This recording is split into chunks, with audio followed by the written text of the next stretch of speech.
they have to actually investigate these substances. And the only way they can do that is if the substances are legal.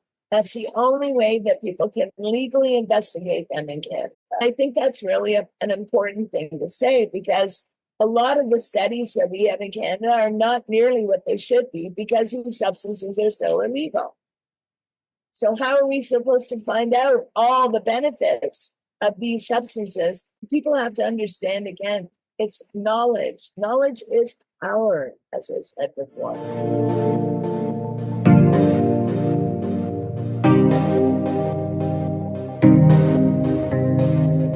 Freedom to Know Wellness, a disability advocacy platform to hold space and give a voice to those with complex medical and chronic pain conditions, female reproductive challenges and miscarriages, and address other disability-related topics, including how these experiences affect one's mental health.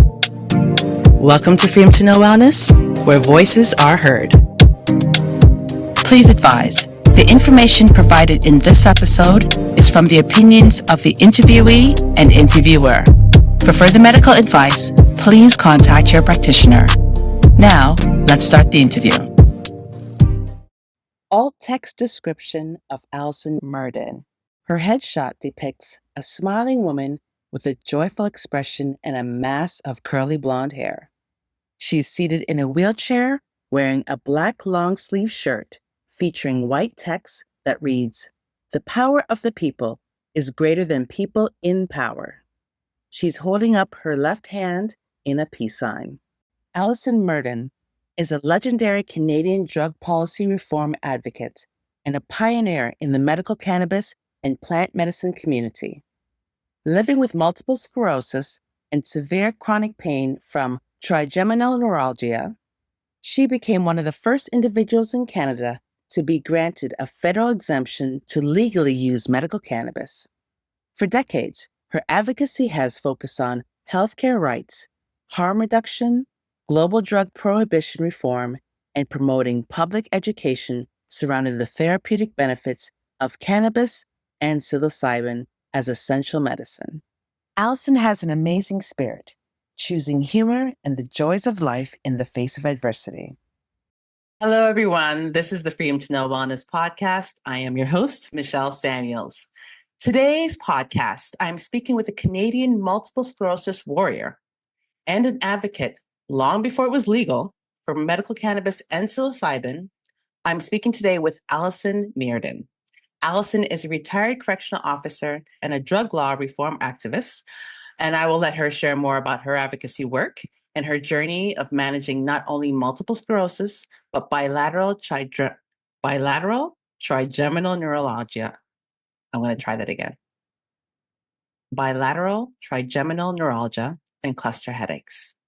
Welcome to the Freedom to Know Wellness podcast, Alison. How are you doing today?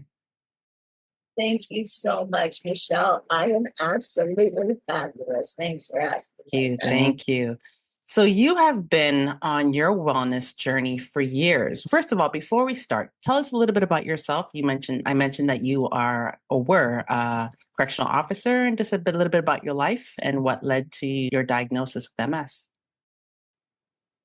Yeah, well, actually, again, I'm a retired corrections officer. And I felt that when I was young, I wanted to experiment with some of these illicit substances that were out there. So I consumed cannabis when I was a teenager. And then I went into corrections and realized maybe that wasn't such a good idea for my career choice.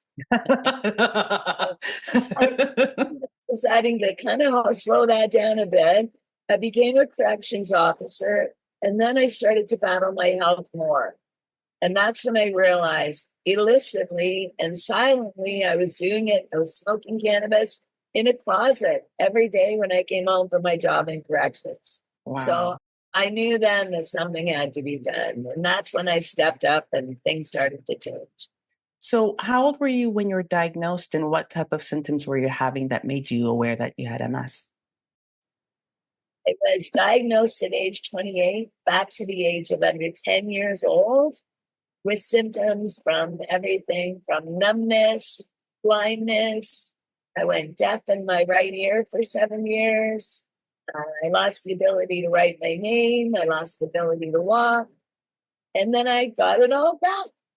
So with MS, I think it's determination and it's hard work because boy, oh boy, did I work hard to walk again. And I'm walking every day again now, even though I'm in an electric wheelchair. I can still get up and down stairs and things like that I honestly thought I wouldn't be able to do at the age of 60. Woo-hoo! You look good. You look good, my dear. You look good. So you were mentioning that you went through all of this with your MS, all the different experiences. Now, sorry, your experience is kind of hitting home for me. So I'm just had a bit of an emotional moment.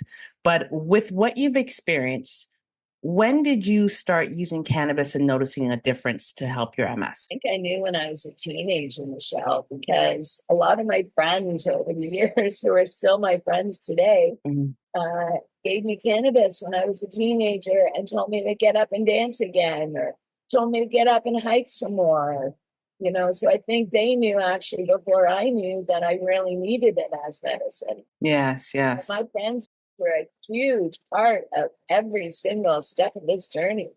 But why do you think it took so long for you to get diagnosed? Like for me with fibromyalgia, they always said it was women who were in their 40s and up that received it, or I was diagnosed with it. But for me, I was dealing with the pain and problems since I was 6 and 7, and then got worse as I got older and didn't get diagnosed until age 25.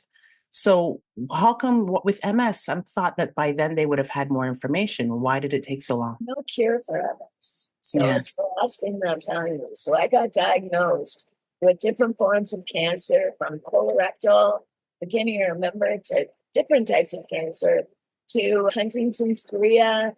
I had a whole bunch of different diagnoses before I had MS. And MS only came at the age of 28, as I said, from a neurologist who diagnosed me back to the age of under 10 years old with MS. So I knew all my life kind of something was funky, but I didn't really know what I thought everybody was going through what I went through. I didn't know that, you know, some things I was going through were individual, right? Yeah, to have MS at such a young age. Oh my goodness. I don't have MS, Michelle. I am a mess. And I promise.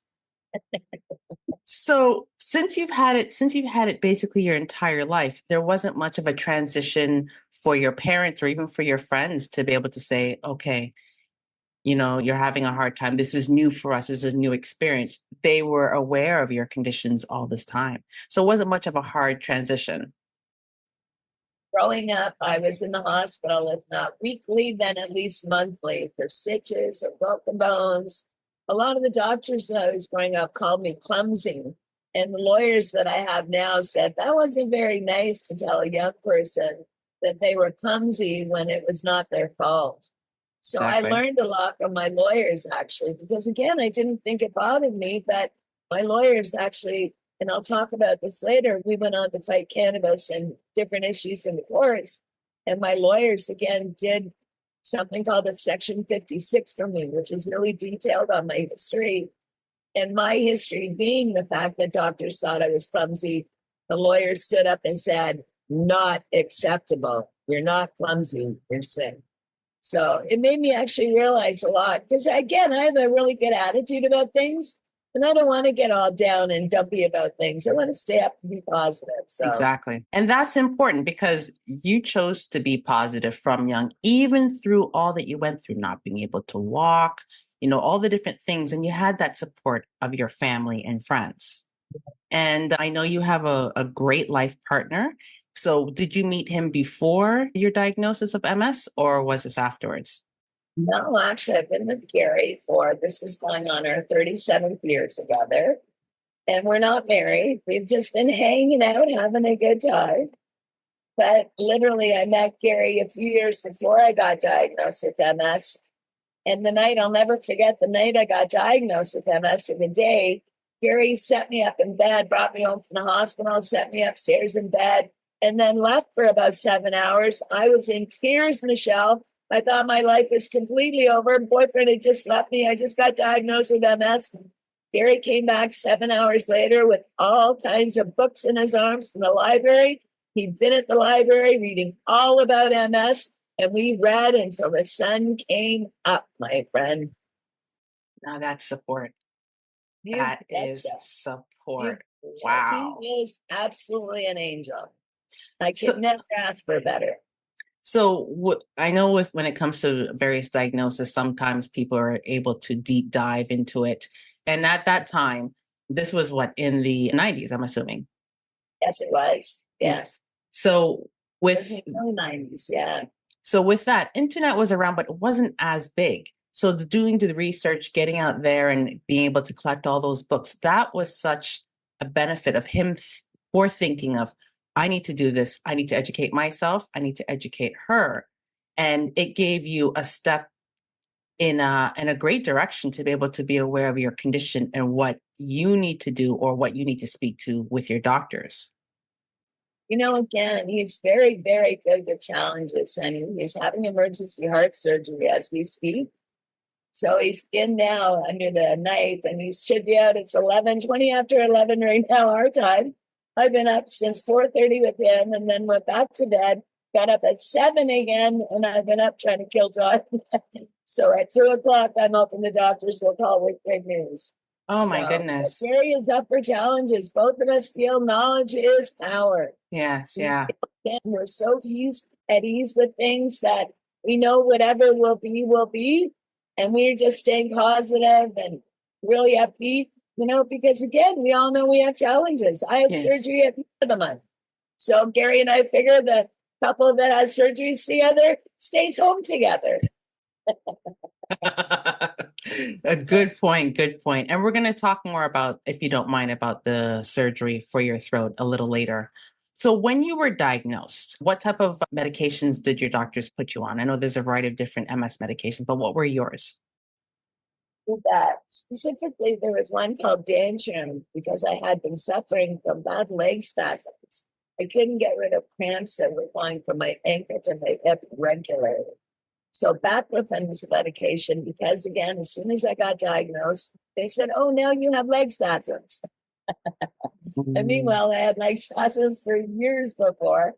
But cannabis, again, immediately, I can smoke cannabis and the leg spasms are gone and I don't need those pills. So that was one medication I could get rid of. Okay. Okay.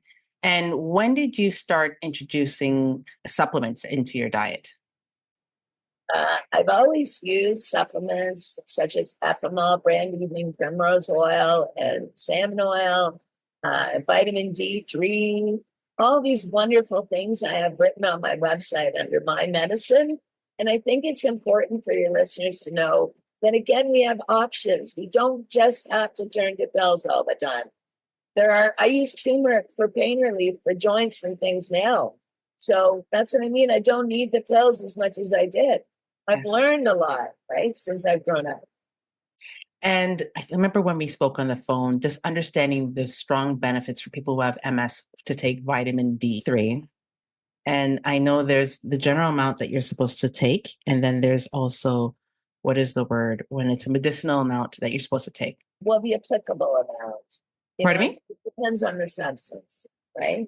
Yes, but you're taking D3. So how much D3 are you taking?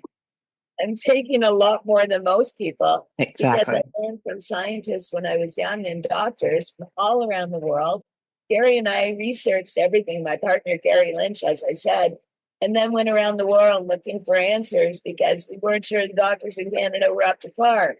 So we found out from a doctor in Africa, funny enough, that evening primrose oil, this particular brand, Ep11 brand, would, in conjunction, it has to be in a 3-to-1 ratio, and with salmon oil, so 3 times as much Ep11 as salmon oil. And then again, it's supposed to fight over 160 different forms of cancer. You'll never get Alzheimer's, you'll never get MS, you'll never get dementia of sorts. All of these things, I put my 95-year-old mother on, my family on, and Gary on 35 years ago. My mom just passed last year. So in her 95th year, as I said, very healthy on all these supplements and vitamins and antioxidants. So I live my life by that. I don't Again, I don't want all the pills, so I do everything I can not to have the pills. So if that means taking another vitamin or another supplement, then I make sure it goes with the regime that I'm taking, because the scientists I dealt with and talked to years ago, Gary and I did, broke it down for us and told us exactly what we needed. That's why I wrote it on my website. So getting back to your question, I take, again, 3,000 milligrams of evening primrose oil and 1,000 milligrams of salmon oil in the morning. And then I take 20,000 international units of vitamin D3. And then I take other things like folic acid for depression. Folic acid fights depression if you take it with a multivitamin every day of your life. There you So go. all There you these go. things are good to know, Michelle. See, I didn't know about the folic acid for depression. I knew it for various other things, which I'm on for my own medical conditions, but I Yes, didn't realize it also helped with depression. So that's good to know. Thank you for educating me on tremendously. that. You Yes. better believe it. Yes. I live my life wanting to smile, my friend. So I found everything I could to keep this smile going. And you mentioned a little bit about your website. We're going to go into that a little later, but can you just tell our listeners the link for your website? But my website is my name, Alison Myrden, ALISON Myrden, MYRDEN.ca. And Gary, my partner, again, is very adept at doing these things. He's a graphic designer by trade, graphic artist. And so he made my website. And he made my website because he knew that people needed the information decades ago. So we had the medical marijuana mission website before this one. And the medical marijuana mission was the start of my fight. That's where a lot of the original videos and pictures and things like that are on my page, on my website, pardon me, on the original one. And then again, I've updated things over the years to the new website. So going back to when you were working, a lot of Yes. times with people with MS, different medical conditions, even fibromyalgia, you can work to a certain degree and then the body shuts down. Or Yes. it's difficult to keep up, I should say. Not always shut down, but it's difficult to keep up. So at what stage, how many years were you able to work before you realized, okay, you know what, the MS is too difficult to manage. I need to retire? Actually, it was about 7 years until I retired because I actually didn't have the choice. I didn't stop, Michelle, and I ended up losing the ability to walk, period. So I ended up walking myself right into the hospital, literally. And then after about a year and a half of therapy and learning to walk again, I came out shining like a rose. So, but again, I mean, those are the things with MS. You never know how it's going to hit you. And it's scary when it first happens. I went cross-eyed again recently. And I remember right away I grabbed Gary and said, I'm cross-eyed, what do I do? And he goes, just write it out. And so I did. I just wrote it out. And the next thing you know, it was like, hey, everything's good again. So, but I mean, at that particular time, being cross-eyed is another effect of MS, another symptom of just neurological issues that go on with MS. And when your eyes go crossed, it actually, you can see it a lot of times, but you can feel it, and it makes you lose all control of everything around you. It makes you lose your balance. So, not necessarily the best thing. But again, we can get through it. So you were saying that you weren't able to walk. It took time for you to be able to work on your walking, but you kept positive.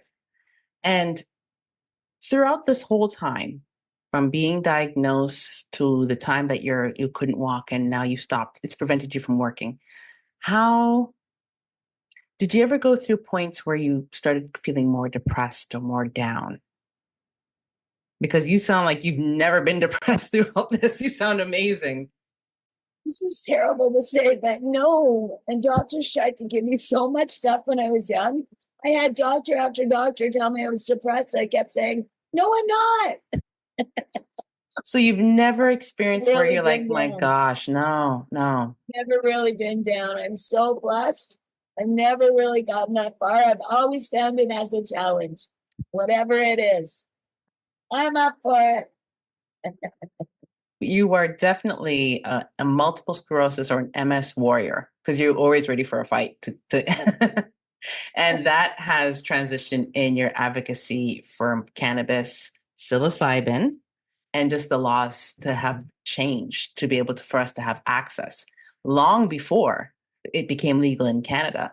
So you started using cannabis for your pain in, I think on your website, you said it was like 1993 or 4? 1994, pretty much. So I knew then. I knew then it was better than the pills they were giving me, because they were giving me a lot of pills and I was real young, and that wasn't what I was on this earth for. So when did the trigeminal neuralgia and the cluster headache start for you? That started before my diagnosis of MS. I see. I actually got diagnosed in my early 20s with cluster. Well, I got diagnosed with trigeminal neuralgia in my early 20s because my great grandfather had trigeminal neuralgia on my mother's side, my maternal side. So, and 100 years ago, they treated him with hot injections of liquid gold in his face. And I thought, yeah, I'm really glad I'm alive today, because that's not what I want. So we decided we would find something else. And that's what sent me on my journey of trying to find cannabis to relieve things, et cetera, et cetera, et cetera. I know with cluster headaches, and I'm assuming this is the same thing with the trigeminal neuralgia, is how psilocybin is so beneficial for this. I learned this a couple years ago at a convention, and how they've been using psilocybin for pain management, specifically for cluster headaches. So when was that first introduced to you? Actually, I told them about it when I was using it, because it wasn't introduced to me. I actually found it on my own. So If you don't mind sharing that. I'm a bit of a renegade. I've been the first authorized patient in the world for psilocybin for pain since April 2017. Oh. No, I go back a little ways.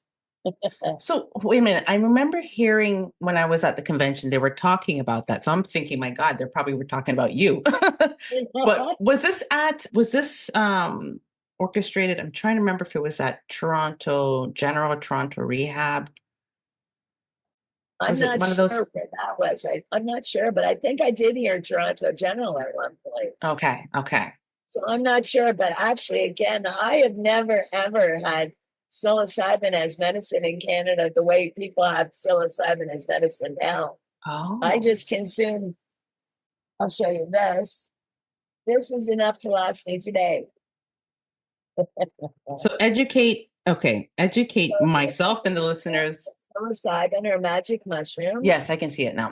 Oh, I see it. Yes. Yeah, I see the mushrooms. Wow. So how do you prepare it, out of curiosity? Do you make it as tea?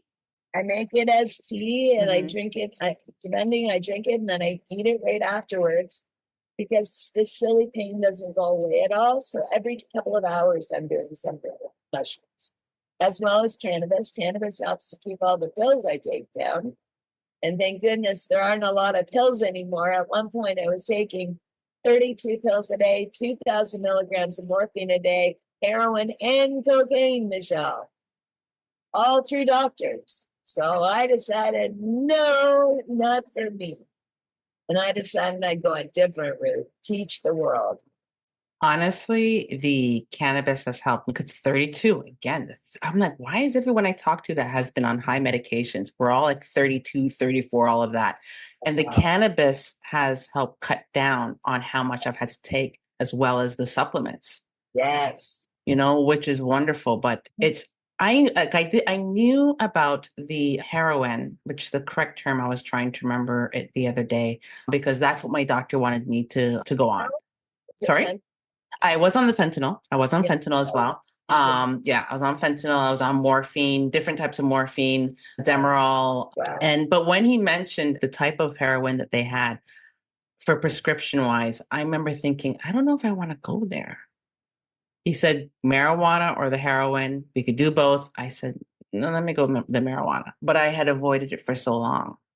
And realizing, even listening to you, if I had gone that route to the beginning, I wouldn't have been on those heavy narcotics for so many years. So I had a doctor from Montreal sending me raw opium for the pain in my face for 5 years. Weekly, I would get a chunk of raw opium in the mail. And he knew what he was doing was illegal. He knew darn well what he was doing was illegal. But I am suffering, as are many people in this country. And so what people need to realize is that we will do anything and break any law to get what we need to feel better. And I don't Right. want people going that route. That's exactly why I do what I do, because I want people to realize what I've done, we've tested. It's been safety assured. As I said, and I investigate everything, Michelle. I investigated cannabis from 1994 onward and still to this day, because of the use of cannabis in my life personally. Now, again, as psilocybin has been brought into my life, I've been using psilocybin through my doctors.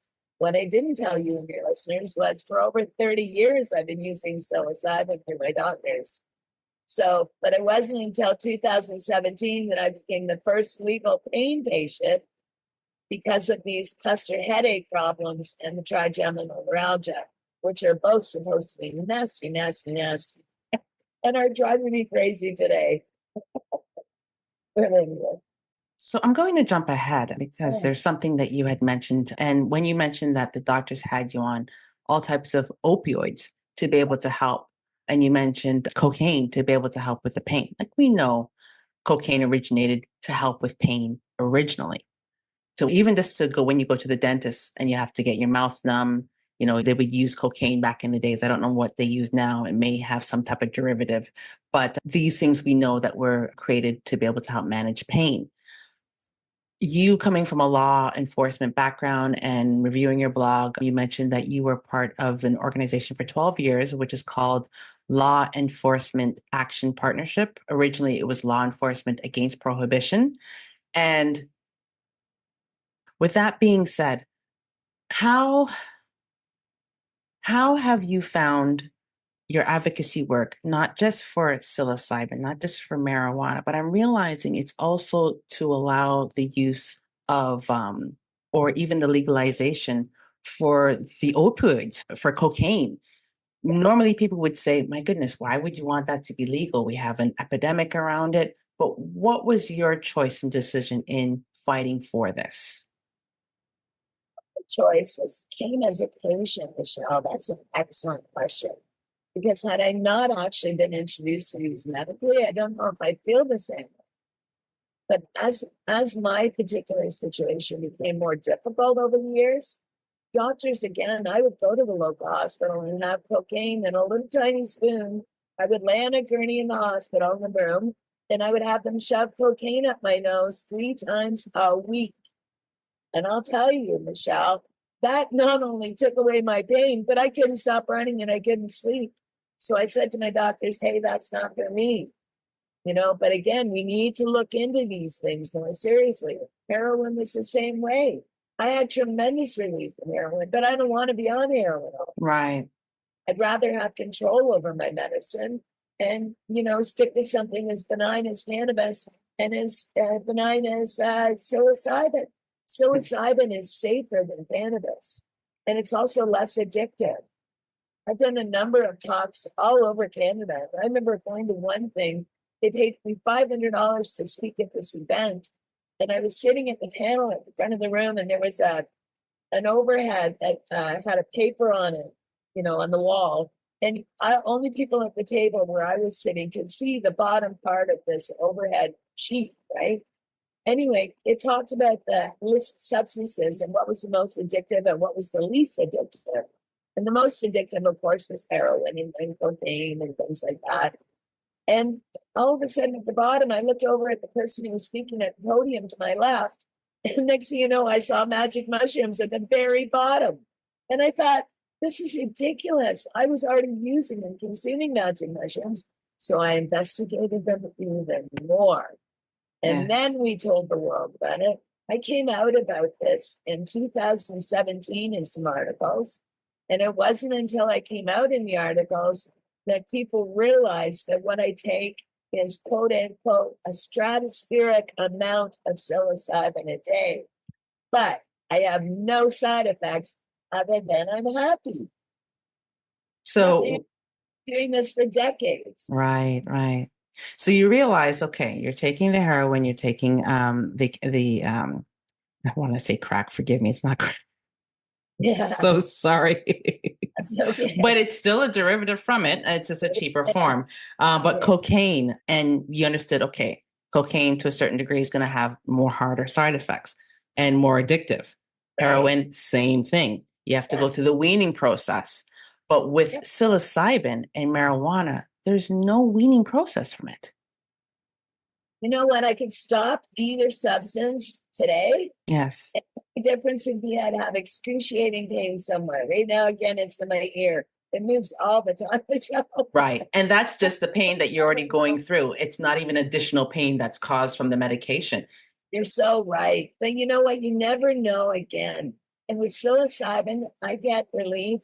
Gary has timed me under 6 minutes. And I have no idea why it's that fast because I took pharmacology and I cannot even fathom that unless it goes right to my blood-brain barrier. So, but within 6 minutes, the excruciating pain from cluster headache or trigeminal neuralgia, whichever it is I'm dealing with, are gone completely for a couple of hours. But again, I take 5 grams at a time, which again, media told me, years ago was the hero's dose, which I didn't even know. So I take that every 2 hours, and that's apparently a hero's dose in a day for most people. So again, as you see, I'm a very, I'm on the other end of the scale. I don't microdose, I macrodose. Right. But with the trigeminal neuralgia, it's known as the most excruciating pain because it's the nerve coming from the cranial and is going through the different parts of your face on both sides bilaterally, coming from the brain. And we go through, like, no matter what, people who go through chronic pain is the worst, and we have extreme severities of it. But what I'm understanding and doing the research of this, they call it the suicide condition because of how excruciating that people just want to put a gun to their head. And I know I felt so much pain where I thought, my God, I just want it to end. And I'm used to extreme high pain, chronic migraines, cluster headaches, etc. But that and the way that works, you would need something strong. You could not just a microdose. You would need to macrodose to be able to get to that pain because you're dealing with two conditions that's affecting the brain, not just one. Exactly. And plus the trauma attached to it, because talk about this quite a bit too. I just was on Montel and I was talking about this. The fact that the trauma is part of the whole experience. Because what we're doing is, even though again it's a challenging time when we're having these episodes, it's the trauma of going through them when we do, right? So we have to acknowledge that trauma and move on. So we have to say, yes, we have pain in this particular area of our body or wherever it is, and then deal with it. And then again, all I did, it sent me literally on a journey around the world trying to find substances that could help people like me when they gave up on me when I was young. Doctors were telling me there was nothing more for me. And I said, wait a second, you don't know me that well. I am not giving up. What did the doctors say in regards to your lifespan with MS and how with all your compounding conditions? You know what? It shouldn't actually hurt the lifespan of anybody with multiple sclerosis. That shouldn't be the reason that they actually pass MS being the reason. But I actually wanted to say on a brighter note, I am 60 years old, and 3 of my doctors told me within the last 2 years that they were absolutely shocked that I was still on my feet because I'm the oldest person with primary progressive MS who still walks around with a cane. Exactly. So I should have been more clear in regards to how mobile you would be, because I've heard doctors say, oh, you're not going to be as mobile at this point, et cetera, but you've beaten the odds. You know what? I'm on my 3rd electric wheelchair, Michelle. So I do need wheelchairs. But years ago, when I protested and did the marches for cannabis and everything, I needed that. I needed to be able to get out in the community to do those things. So again, now here I am how many years later, how many decades later, on my third electric wheelchair, going on to my fourth. And ultimately, again, I know when to say I've had enough. I can walk around with the cane all day long some days, and other days I need my wheelchair, and I know because I wobble a lot. Yeah. So your advocacy work, you've mentioned Montel. She's speaking about Montel Williams, his podcast. And when did you, with your advocacy work, when did you start your advocacy work? Let's start with that, with the website and all that, because you've been advocating long before, but when did you officially start your advocacy work? Late 80s, early 90s.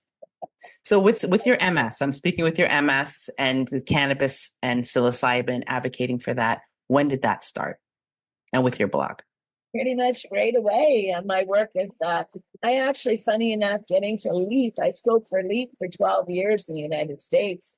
And two of their family members, I'm in touch with quite a few of them, but two of them came up to Ottawa when I was speaking there. And one of them, Jack Cole, found me speaking on Parliament Hill as my voice was booming down the streets in Ottawa, speaking about how we had to legalize and regulate all drugs back then. And how did you even get, sorry, go ahead. That's okay. Jack found me in the early 2000s, and I joined LEAP in 2004 to make my voice a little more, out there in the world than it was, because I wasn't getting much attention on my own. Okay. So I was screaming and I was getting media, but it was few and far between, the interviews. And after a while, I decided I was just going to branch out on my own and just do my own thing for patients around the world like me who need help. So, and again, to help my friends from stop going to jail and stop being arrested from being arrested for things like cannabis. When again, drugs are a health issue. They don't belong in a court of law. And that's what I based almost my entire existence on, Michelle. Mm-hmm. So with working with LEAP, you were able to get more exposure to speak. You mentioned you were speaking on Parliament. If you Google you, or even go on YouTube and just Google your name, you've spoken on so many different important sites, important podcasts. Just tell me a little bit about your journey from LEAP and how you end up being such a main face, a staple for advocacy for cannabis and for psilocybin and for legal rights to be able to carry without being arrested. How did you get into that? How did that blossom, I should say? Well, that started actually, Michelle, before LEAP, because I was a retired corrections officer, don't forget. And when I retired in 1995, I knew that I had to do something. So I started all my advocacy for cannabis, especially then, because then I knew I was having friends who were arrested regularly for cannabis, and I could not see why. As I said, I was going home, smoking in my closet. And then I find out a friend of mine was arrested and picked up that day with, a half ounce on them or a quarter ounce or a couple of joints or something, right? And I knew then that was wrong. And that's what started my fight, Michelle. That's what started my voice being all around the world, was that I knew then that was wrong. And I had a platform. And I knew I was one of Canada's first 20 legal cannabis patients here. And I knew then that there weren't very many of us who were speaking out because we were all very ill. And I was a lot more ill years before I came out. So I got better over the years and I got more of a voice, and I ended up gaining again a bigger platform because of it. And then it turned into a global platform. So now again, because of that, I do things all around the world, because it isn't just Canada and it isn't just Burlington, it isn't just Ontario that's dealing with these issues. These issues are global. Yeah, they are. And with the current law within Canada, they have a law that came out in 2019. It's called the C-93 bill, that allows people who have had a record of small cannabis use to have it revoked from their, again, the brain fog is hitting me. From the record. That's what I was trying to say, from their record. And but the thing is, there's a lot of stipulations with that law, because if you have any other additional charges, and unfortunately, a lot of times, even if it's for small cannabis use, there's a lot of people that do have additional charges, not for extreme violent charges, but a lot of people, and I can speak from a person of color, a lot of people from people of color who have been in, whether it's low income, even doesn't even matter if you have a person of color or not, whether low income or not, has experienced charges. A lot of them, some of them are innocent, some of them are not, but some of them it's based on circumstances where they didn't have much options. And I've seen so many people, and a lot of my people who look like me, who have been in jail, have records, and they can't get this stuff expunged. That's my thoughts. I'm jumping ahead, but what is your take on all of that? Having been in being an advocate. My apologies. My take is that you do not want a pardon. You don't want a pardon. You want a full and complete exoneration. Something that declares your innocence of the crime. And that's exactly, you will not necessarily get into the US with a pardon, my friend. No, not at all. You have to have a complete exoneration. And that again takes a little more work and a little more, again, on your part to try and undo, sadly enough, the wrongs that have been committed against you with this crime. Right? But Canada, again, is starting to do the right thing. Pardons are a start. But again, a pardon is not everything. It will not necessarily get you into the US. You need a complete exoneration and a declaration of innocence of the crime involved. So what do you think they can make changes to this law? Because right now, the way it is, it's very limiting. And it seems like not many people are going to be permitted to be able to have their records expunged. They're going to be denied. What do you think they should do to change it? Well, again, we protested for decades for these things, and it took till now for it to actually be reality. So people have to realize, young and old, we need you out there in the streets. We need you marching. And if we organize something, we need you to show up, because these are the times now that our voices are being heard. Protests all around the world are huge in everything, because now people are realizing how much impact their own voice has, just their single voice. One voice is all it takes. And now I've proven that. One voice. I was out there by myself for years. I was the only one doing media for years. And I would cry to Gary and I would say, where is everybody else? Why are they in the media doing things? And then Gary would say, because it's up to you. Now pull up your socks and get going. So, hey, again, if people really want things, they will do it. They will fight for it. And that's exactly what I've done, Michelle. Okay. So again, I'm not going to stop. If anybody wants to arrange a protest or a march of some sort, contact me. So Alison, along with your site, AlisonMyrden.com. Can I quickly, sorry, Michelle, it's Alison Myrden, like burden, but I'm no trouble at all. Thank you. Good one. That's a good one. Sorry. But you said there's other organizations that are out there protesting. Can you name a few off the top of your head? Normal Canada, I know, has done good work. And Normal Canada, NORML, for the National Organization of the Reform of Marijuana Laws, is where you want to be in Canada. You want to find the latest at Normal. And again, there are a lot of individuals who are doing work, but go to those particular groups like Normal in Canada who are speaking out. Or go to the BCCLA, the British Columbia Association of Civil Liberties. Go to some of these people that stand up for your rights and where your voice will be heard and will be welcomed, right? Exactly. Yes, I actually follow Normal. And I'm glad you mentioned them, and the British Columbia one that you were mentioning. These are things that people need to know. These are things that definitely people need to know. So you've mentioned that can you list a few of the podcasts that you have been in? Why do you find it so important for you to share your voice on these podcasts and to share your voice on mine too?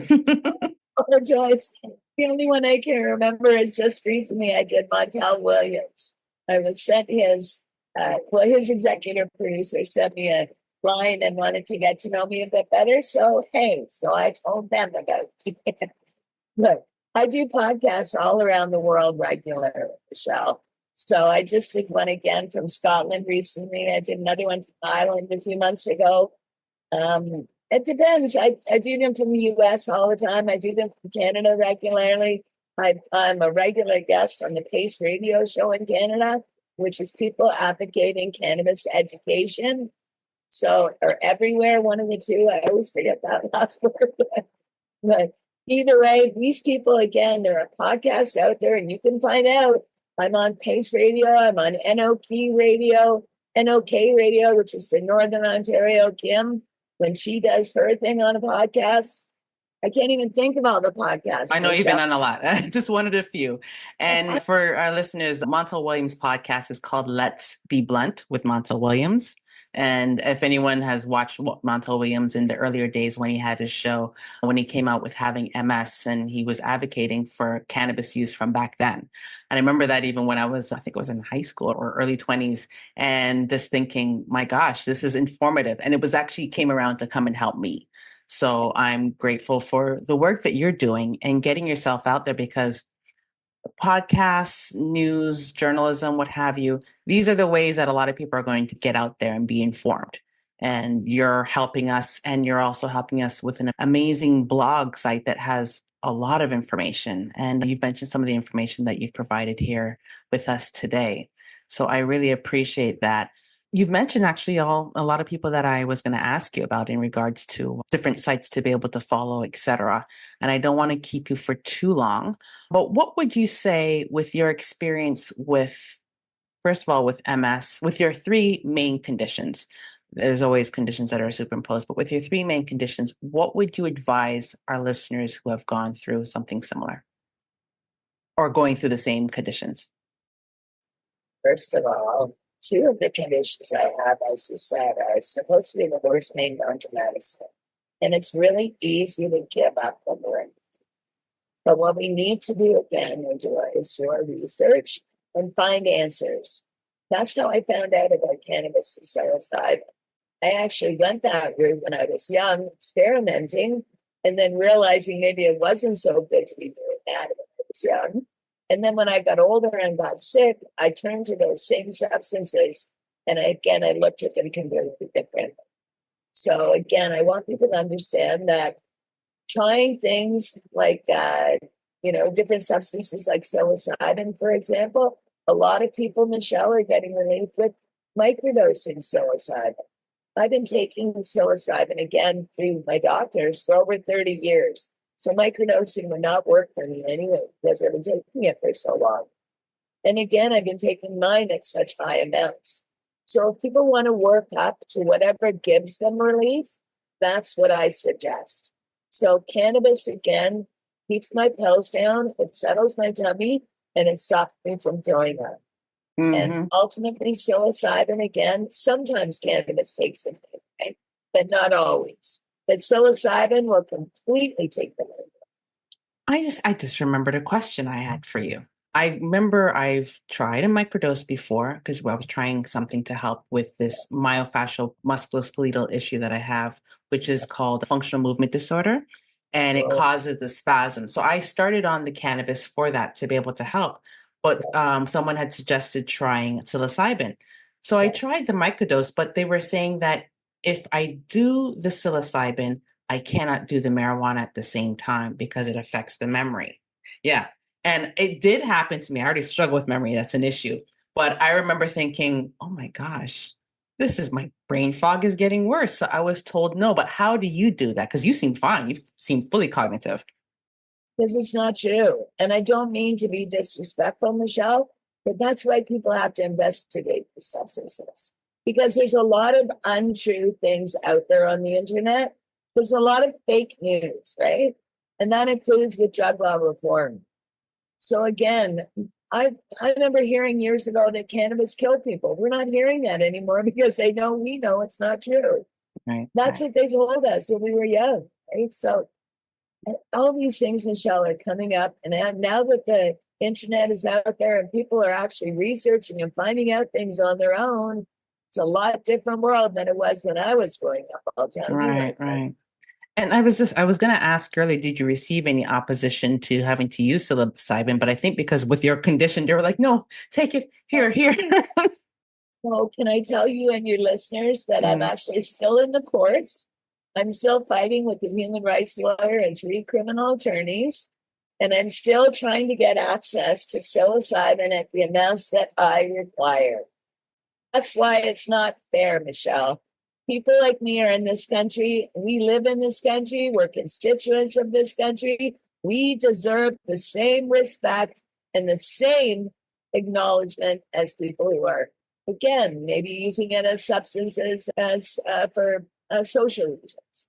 So even though the amount that you require, your dosage, they could not provide that type of prescription for you so you can have the doses that you need. No, the government won't get involved, Michelle. They don't want anything to do with me because of who I am. I started out with cannabis at 28 grams a day, and the government said absolutely not. I ended up with 150 grams a day on my license. That's what I ended with 5 years ago. And now, again, I can't get a license for even 25 grams a day. So I'm not in the medical program for cannabis, and there's nobody who will accept me for psilocybin as medicine. My doctors, again, are all for it, but none of them will sign for the legal paperwork for the special access program for me at the amount that I'm at, or a Section 56 from the Controlled Drugs and Substances Act to allow me to consume, possess, and handle these substances. So they will dose you with the amount of any pills. anything else, any pills. They will give you as much pills as they want, but something that is natural, a mushroom, something that is natural, not something that they have control over, which it's pharmaceuticalized, it's been crafted in a lab somewhere, something that is natural. That's not prescribe. They'll prescribe it, but in small quantities, and you need like way cannabis. more. That's like cannabis. Same thing with cannabis. Regulated. It's just like the way we regulated cannabis in Canada, right? Yeah. Because again, what people have to realize is that they have to actually investigate these substances, and the only way they can do that is if the substances are legal. That's the only way that people can legally investigate them in Canada. So, and I think that's really an important thing to say, because a lot of the studies that we have in Canada are not nearly what they should be because these substances are so illegal. So how are we supposed to find out all the benefits of these substances? Thank goodness for the US and some of the states like Colorado who have legalized some of these substances like psilocybin. You know, people have to understand, again, it's knowledge. Knowledge is power, as I said before. Knowledge is power, Michelle. Knowledge is definitely power. Unbelievable. It's not unbelievable, but it's infuriating. It's frustrating because you're still having to fight.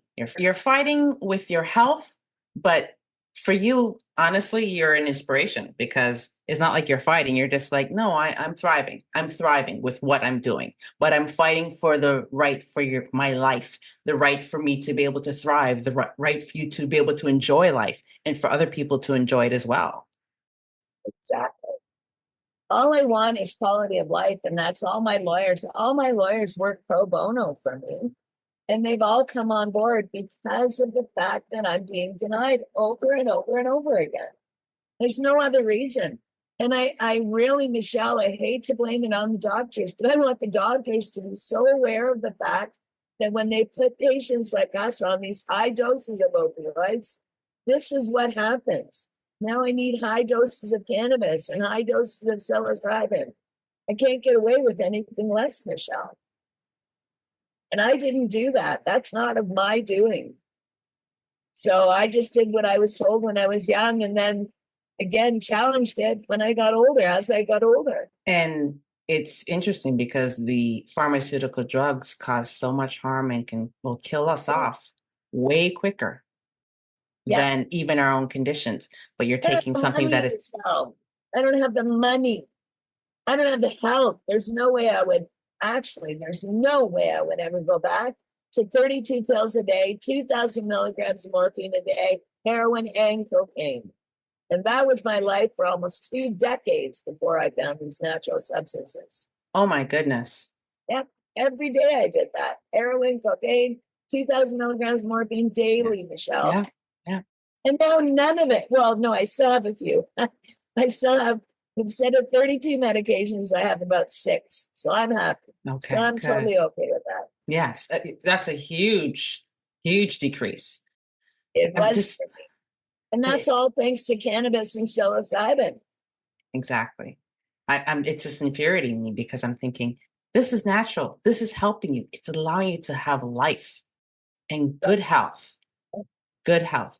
And the supplements you're taking, you were mentioning the different ones that you were taking. Are there any particular brands that you would recommend? You know, the ethanol brand evening primrose oil is the main one. There are certain brands. I take melaleuca vitamins, multivitamin, and a calcium, magnesium, and they're Provax, which is an antioxidant.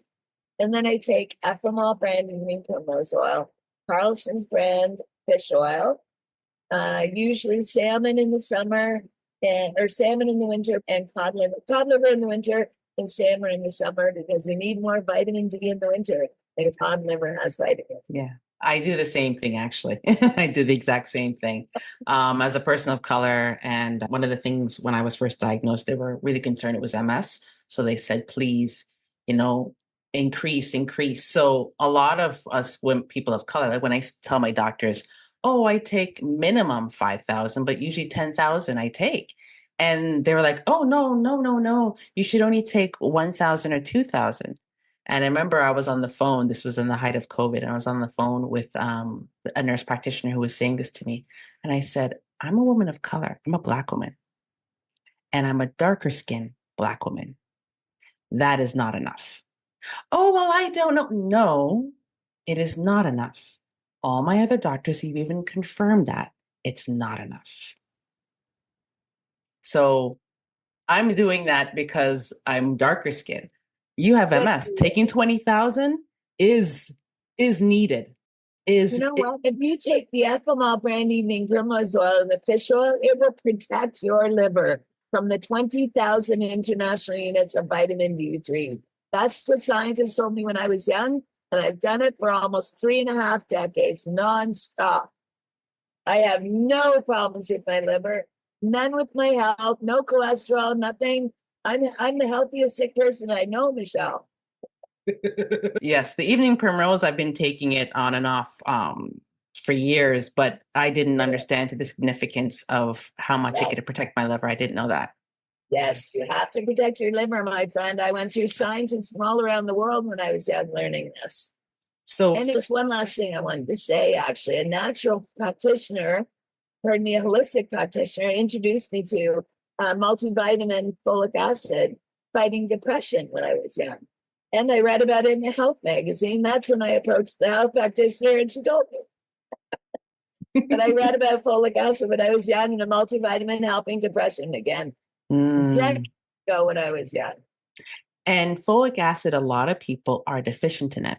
And I'm not surprised of why so many people in society are dealing with depression, dealing with, it's sad in the wintertime. That's why I always tell my friends, take a higher dose of vitamin D.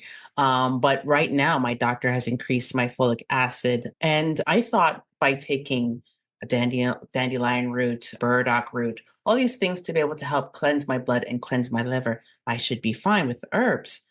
But what she was explaining to me was, no, I have to be on, and thank you for telling me about the evening primrose oil. Evening primrose oil. I take it. I've always taken it on and off, but I didn't know it benefited that.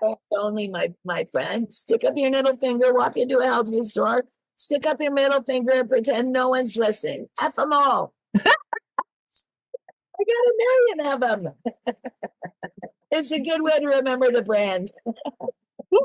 I will remember that the next time I go into Healthy Planet or any other health food store. I will remember that.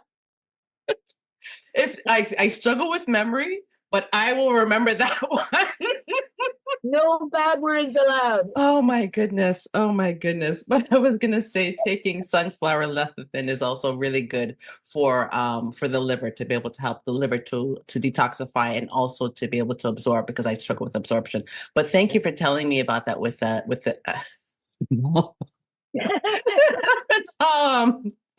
evening primrose. I will definitely Go and look for that. But that is wonderful. So to my listeners, again, you can be able to find Alison at Alison Myrden. Myrden? Myrden. Alison Myrden. No trouble. Alison Myrden. Forgive me for not pronouncing it. Oh my goodness. Oh, You're really good. honestly, this was, or just beforehand, I remember I took my medication. I vaped and I was just trying to help with the pain because I had a rough night last night. But I was just like, I hope I could be able to get through this. And honestly, you've made this recording so joyful. I thank you. I thank you. And I honestly, you will inspire my listeners and just keeping joyful, keeping happy, and keeping people that support you. Because that is so key because not everyone has support. You bet. Yeah. So I appreciate that. You know what? But you are also your own support system. Yes. Yeah. And you attract energy that you give out. So don't expect to be around happy people if you're not happy yourself. Exactly. Right? Exactly. You have to set the mood. Yes, that's true. That is true. Focus on the positive and focusing on supporting each other, which is important. Yes. Yeah, it's important. Well, to my listeners, I just want to thank Alison Myrden. Am I pronouncing it properly now? Forgive me, my dear, for being on my podcast. If you Google her, you will be able to find a plethora of information on her. And just a reminder that her name is spelled Alison. So 1 L, not 2. As I like to close, reading information is one thing, but listening to a lived experience is another and paramount. And that's what we do here at Freedom to Know Wellness. Thank you again, and be well. Thank you for listening to this episode. To have your voice heard on Freedom to Know Wellness, email us at info@freedomtoknowwellness.ca. For content like this and more, subscribe to the Freedom to Know Wellness blog at freedomtoknowwellness@substack.com. And for more podcasts, follow our FTK Wellness YouTube channel and find Freedom to Know Wellness on all major podcast platforms. And don't forget us on social media at FTK Wellness.